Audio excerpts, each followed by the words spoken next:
गंगा के किनारे बसे एक छोटे से गांव में चार भाई बहनों की यह कहानी है। यह कहानी है त्याग की, समर्पण की और अंततः प्रेम की जीत की। जब परिवार के मुखिया माता पिता इस संसार से चले गए तो सबसे बड़े भाई ने अपना सब कुछ त्याग कर अपने तीन छोटे भाई बहनों का पालन पोषण किया। लेकिन जीवन में आने वाले उतार चढ़ाव ने इस परिवार की एकता को परखा और अंततः सच्चे रिश्तों की ताकत का परिचय दिया। महेश, रागिनी, स्वाति और विद्युत, ये चारों भाई बहन अपने माता पिता के साथ एक सुखी जीवन बिता रहे थे। महेश सबसे बड़े थे, उनके बाद रागिनी, फिर स्वाति और सबसे छोटे विद्युत। घर में हमेशा हंसी खुशी का माहौल रहता था। पिताजी खेती बाड़ी करते थे और माताजी घर संभालती थी, लेकिन नियति को कुछ और ही मंजूर था। एक दुर्घटना में महेश के माता पिता दोनों का देहांत हो गया। अचानक आए इस दुख ने पूरे परिवार को हिला दिया। महेश उस समय मात्र 18 वर्ष के थे, लेकिन परिस्थितियों ने उन्हें जल्द ही बड़ा बना दिया। रागिनी 16 साल की थी, स्वाति 14 की और विद्युत मात्र 12 साल का था। चारों अनाथ हो गए थे, लेकिन महेश ने हिम्मत नहीं हारी। उन्होंने तय किया कि वो अपनी पढ़ाई छोड़कर अपने तीन भाई बहनों का पालन पोषण करेंगे। महेश का सपना था कि वे इंजीनियरिंग की पढ़ाई करेंगे, लेकिन परिवार की जिम्मेदारी के आगे उनके सपने छोटे पड़ गए। उन्होंने अपनी पढ़ाई छोड़ दी और पिताजी के 5 एकड़ खेत में काम करना शुरू किया। शुरुआत में बहुत मुश्किलें आई। महेश को खेती के बारे में ज़्यादा जानकारी नहीं थी, लेकिन वे दिन रात मेहनत करते रहे। गांव के बुजुर्गों से सलाह लेते, किताबों से खेती के नए तरीके सीखते और धीरे धीरे एक अच्छे किसान बन गए। दिन भर खेत में काम करने के बाद शाम को वे अपने भाई बहनों की पढ़ाई देखते, रागिनी और स्वाति की शादी के लिए पैसे बचाते और विद्युत की पढ़ाई का खर्च उठाते। कभी कभी रात में जब सब वो सो जाते तो महेश अकेले बैठकर चिंता करते कि कैसे सबकी जिम्मेदारियों को पूरा करेंगे। महेश की मेहनत और लगन का फल मिलना शुरू हुआ। खेत से अच्छी फसल आने लगी और आर्थिक स्थिति में सुधार होने लगा। उन्होंने सबसे पहले रागिनी की शादी की तैयारी शुरू की। रागिनी की शादी गांव के पास के एक कस्बे में एक अच्छे परिवार में हुई। महेश ने अपनी सारी जमा पूंजी लगाकर रागिनी की शादी को यादगार बनाया। 2 साल बाद स्वाति की शादी भी हो गई। दोनों बहनों की शादी के बाद महेश को लगा कि उनकी आधी जिम्मेदारी पूरी हो गई है। अब बारी थी विद्युत की पढ़ाई पर ध्यान देने की। विद्युत पढ़ाई में बहुत तेज था और उसका सपना था इंजीनियर बनना। महेश ने विद्युत को शहर के एक अच्छे कॉलेज में दाखिला दिलाया। महीने भर की फीस, रहने खाने का खर्च, किताबें, सब कुछ का इंतजाम महेश करते थे। विद्युत की पढ़ाई के दौरान महेश की शादी भी हो गई। उनकी पत्नी सुमित्रा एक सरल और समझदार महिला थी। उसने भी महेश के संघर्षों को समझा और उनका साथ दिया। कुछ सालों के बाद महेश के 2 बच्चे हुए, एक बेटा और एक बेटी। इसी दौरान विद्युत ने इंजीनियरिंग की पढ़ाई पूरी की और एक बड़ी कंपनी में नौकरी मिल गई। महेश को बहुत खुशी हुई कि उनके सबसे छोटे भाई ने उनके सपनों को पूरा किया। विद्युत की नौकरी लगने के बाद महेश ने उसकी शादी की भी तैयारी शुरू की। विद्युत की शादी शहर की एक लड़की मीना से हुई। मीना पढ़ी लिखी थी और शहरी जीवन शैली की आदी थी। शादी के बाद विद्युत और मीना कुछ दिन गांव में रहे, लेकिन मीना को गांव की जिंदगी पसंद नहीं आई। उसे लगता था कि गांव में रहना उनके स्टेटस के हिसाब से ठीक नहीं है। उसने विद्युत पर दबाव डाला कि वे शहर में शिफ्ट हो जाए। विद्युत पहले तो हिचकिचाया, क्योंकि वह जानता था कि महेश भाई ने उसके लिए कितना कुछ किया है, लेकिन मीना के बार बार कहने पर और नौकरी के बहाने से वह मान गया। वे दोनों शहर चले गए।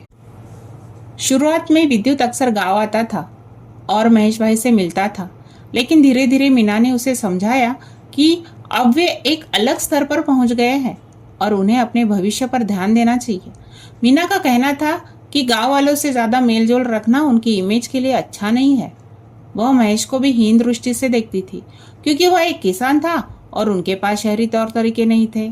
समय के साथ विद्युत का अपने परिवार से संपर्क कम होता गया। वह त्योहारों में भी कम आने लगा और फोन पर भी कम बात करता था। महेश को यह बात खलती थी, लेकिन वे कुछ नहीं कहते थे। वे सोचते थे कि विद्युत की अपनी जिंदगी है और उसे अपने तरीके से जीने देना चाहिए। सुमित्रा अक्सर महेश से कहती थी कि वे विद्युत से बात करें और उसे समझाए कि परिवार से दूर रहना ठीक नहीं है, लेकिन महेश का कहना था कि वे नहीं चाहते कि विद्युत को लगे कि वे उसकी जिंदगी में दखल दे रहे हैं। 2-3 साल में चारों भाई बहन अपनी अपनी जिंदगी में व्यस्त हो गए। रागिनी और स्वाति भी अपने अपने घर में खुश थी। विद्युत की भी एक बेटी हुई और वह अपने छोटे से परिवार में मगन था, लेकिन प्रकृति के सामने इंसान की सारी योजनाएं छोटी पड़ जाती है।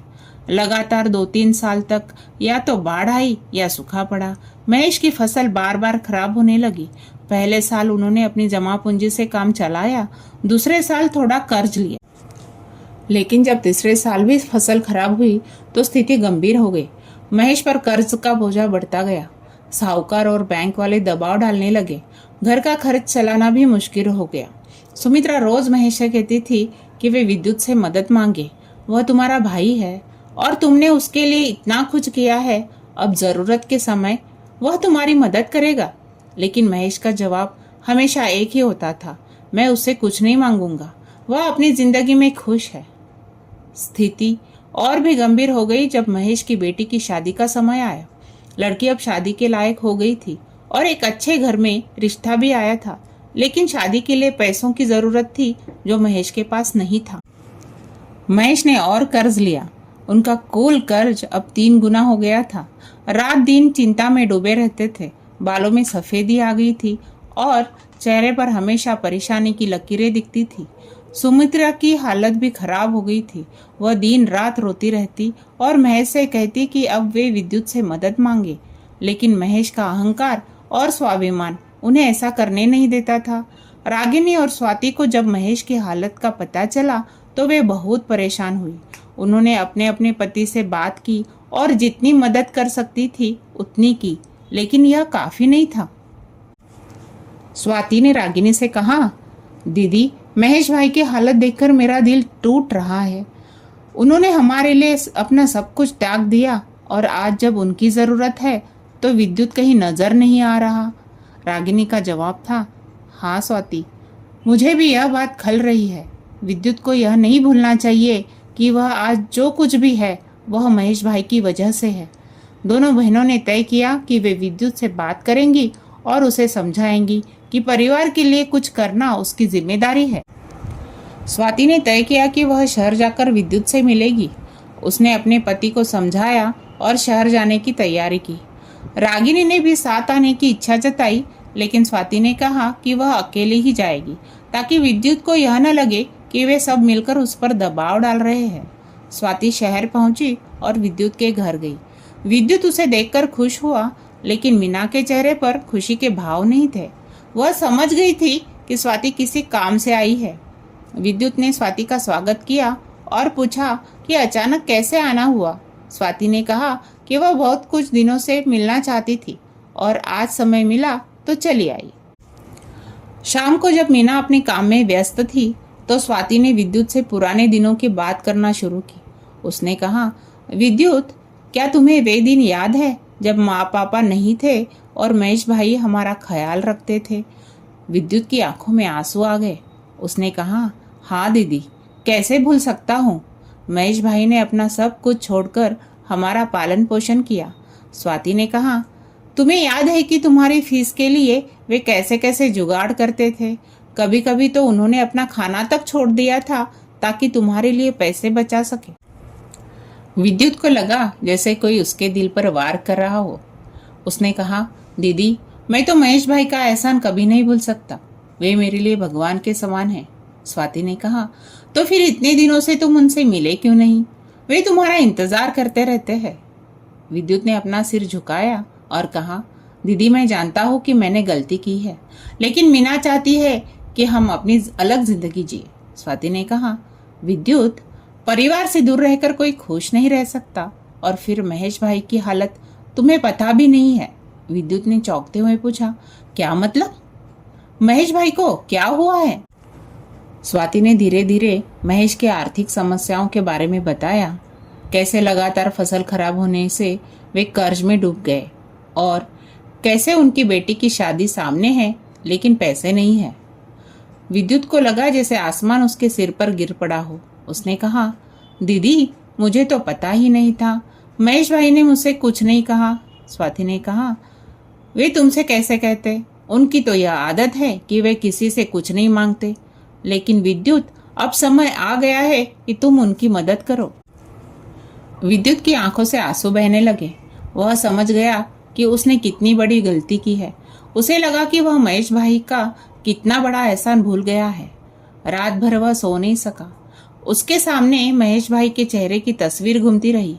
वे तस्वीरें जब महेश भाई उसकी पढ़ाई के लिए दिन रात मेहनत करते थे, जब वे उसकी फीस के लिए अपना सामान बेचते थे, जब वे उसकी सफलता पर खुश होकर मिठाई बांटते थे। सुबह जब मीना ने उसे परेशान देखा तो पूछा कि क्या बात है। विद्युत ने सारी बात बताई। मीना ने कहा, तो क्या हुआ, वे अपना काम करते रहे और अब तुम अपना काम करो। हमारे पास भी तो अपनी जिम्मेदारियां हैं। लेकिन इस बार विद्युत ने साफ कहा, मीना तुम गलत कर रही हो। महेश भाई की वजह से ही मैं आज यहाँ हूँ।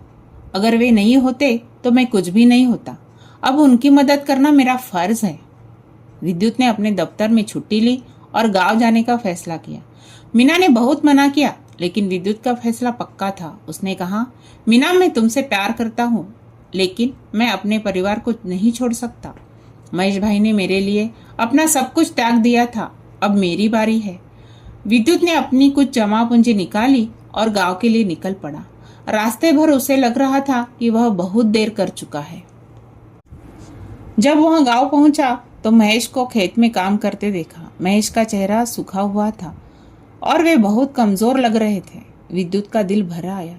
महेश ने जब विद्युत को देखा तो चौंक गए। उन्होंने पूछा, विद्युत तुम अचानक कैसे आ गए? विद्युत ने कहा, भाई मैं आपकी मदद करने आया हूँ। महेश ने कहा, कैसी मदद? मुझे कोई मदद नहीं चाहिए। विद्युत ने कहा, भाई स्वाति दीदी ने मुझे सब बताया है। आप मुझसे कुछ भी छुपा नहीं सकते। आपने मेरे लिए अपना सब कुछ त्याग दिया था, अब मेरी बारी है। महेश की आंखों में आंसू आ गए। उन्होंने कहा, विद्युत मैंने तुम्हारे लिए जो कुछ किया था वह मेरा फर्ज था। मैं तुमसे कुछ वापस नहीं चाहता। विद्युत ने कहा, भाई आप मेरे लिए भगवान के समान हैं। आपने मुझे जिंदगी दी है। अब मैं आपकी मुसीबत में आपको अकेला नहीं छोड़ सकता। विद्युत ने महेश के सारे कर्ज का भुगतान किया। उसने अपनी भतीजी की शादी के लिए भी पैसे दिए। न सिर्फ यह, बल्कि उसने तय किया कि अब वह नियमित रूप से महेश की मदद करता रहेगा। विद्युत की वापसी से पूरे परिवार में खुशी की लहर दौड़ गई। रागिनी और स्वाति भी आई और चारों भाई बहन फिर से एक साथ हुए। वे सभी अपने बचपन की यादों में खो गए। महेश ने कहा, आज मुझे लगता है कि मैंने जो कुछ भी किया था वह अब सार्थक हो गया। तुम सबकी खुशी में ही मेरी खुशी है। विद्युत ने कहा, भाई मैं माफी मांगता हूँ कि मैं इतने सालों तक आपसे दूर रहा। मैं वादा करता हूँ कि अब कभी भी परिवार से दूर नहीं रहूंगा। स्वाति ने कहा, विद्युत तुमने आज हमारे परिवार की इज्जत बचाई है। महेश भाई का साथ देकर तुमने दिखाया है कि रिश्ते सिर्फ खुशी में नहीं बल्कि मुसीबत में भी काम आते हैं। सच्चा प्रेम और त्याग कभी व्यर्थ नहीं जाता। परिवार की एकता से बड़ी कोई संपत्ति नहीं। जो हम निस्वार्थ भाव से दूसरों के लिए करते हैं वह समय आने पर कई गुना होकर हमारे पास वापस आता है। रिश्तों की डोर को कभी टूटने न दे। ऐसी ही और मज़ेदार रियल लाइफ स्टोरीज सुनने के लिए लाइक करें, शेयर करें, सब्सक्राइब करें हमारे स्क्रिप्टोनिक चैनल को। मिलते हैं जल्दी ही, तब तक अलविदा।